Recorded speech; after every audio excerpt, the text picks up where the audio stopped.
Hello everyone, welcome to Sanmargaha classes. Question number 14 from The X in the Wood. What is personified in the last stanza? Last stanzaದಲ್ಲಿ personification use ಮಾಡಿದ್ದಾರೆ. So ಯಾವುದನ್ನ ಪರ್ಸೋನಿಫೈ ಮಾಡಿದ್ದಾರೆ ಅಂತ ಕೇಳ್ತಿರುವಂಥದ್ದು. It is for 3 marks. In the final stanza of The Axe in the Wood, the death is personified. So ಯಾವುದನ್ನ ಪರ್ಸೋನಿಫೈ ಮಾಡಿದ್ದಾರೆ ಮಕ್ಕಳೇ? Death, ಸಾವನ್ನ ಪರ್ಸೋನಿಫೈ ಮಾಡಿದ್ದಾರೆ. Okay, so last stanza ಏನ್ ಹೇಳುತ್ತೆ? But I saw death cut down a thousands of men in that tall lovely legacy of wood ಅಂತ ಹೇಳುತ್ತೆ. Okay, death cut down ಅಂತ ಹೇಳುತ್ತೆ. ಅಂದ್ರೆ ಡೆತ್ ಅನ್ನ, ಸಾವನ್ನ ಪರ್ಸೋನಿಫೈ ಮಾಡಿರುವಂಥದ್ದು. So death is given a human action here. Death cut down ಅಂತ ಹೇಳ್ತಾ ಇದ್ದಾರೆ ಅಲ್ವಾ? ಸೊ ಕಟ್ ಡೌನ್, ಡೆತ್ ಅನ್ನೋದು ಏನು ಮಕ್ಕಳೇ? Is it a person? No, but it is given a human action. Cut down like a person using weapon or tool. ಇಲ್ಲಿ axe ಅನ್ನ use ಮಾಡಿ ಆಕ್ಸ್ ಅನ್ನ ಯೂಸ್ ಮಾಡಿ ಮರವನ್ನ ಕಟ್ ಮಾಡ್ತಾ ಇದ್ದಾರೆ ಅಲ್ವಾ? ಮೆನ್, ಯಾರು? ಮನುಷ್ಯರು, ಕೊಡಲಿಯನ್ನ ಹಿಡಿದು.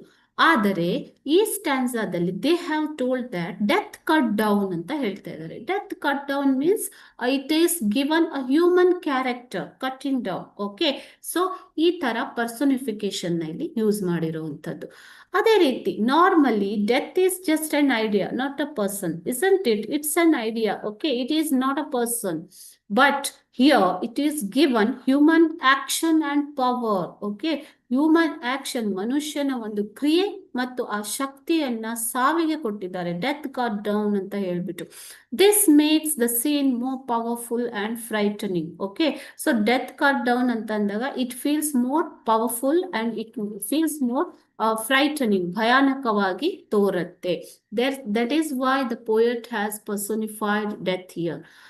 This makes death seem like a living being capable of action rather than just an abstract idea.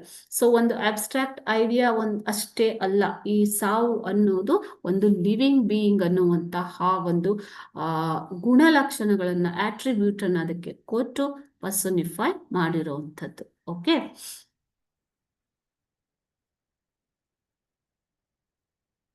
The poet ಇಮ್ಯಾಜಿನ್ಸ್ death as a person. ಅವ್ರು ಇಮ್ಯಾಜಿನ್ ಮಾಡ್ತಾರೆ, ಊಹೆ ಮಾಡ್ತಾರೆ ಸಾವನ್ನ ಒಬ್ಬ ವ್ಯಕ್ತಿಯ ರೀತಿಯಲ್ಲಿ. ಲೈಕ್ ಅ ಕಿಲ್ಲರ್, ಮರಗಳನ್ನ ಕಿಲ್ ಮಾಡೋದಿಕ್ಕೆ, ಜನರನ್ನ ಕಿಲ್ ಮಾಡೋದಿಕ್ಕೆ ಬಂದಿರುವಂತಹ ಪರ್ಸನ್, ಡೆಸ್ಟ್ರಾಯರ್, ವಿನಾಶಕ ಅನ್ನೋ ರೀತಿಯಲ್ಲಿ, who is actively killing people.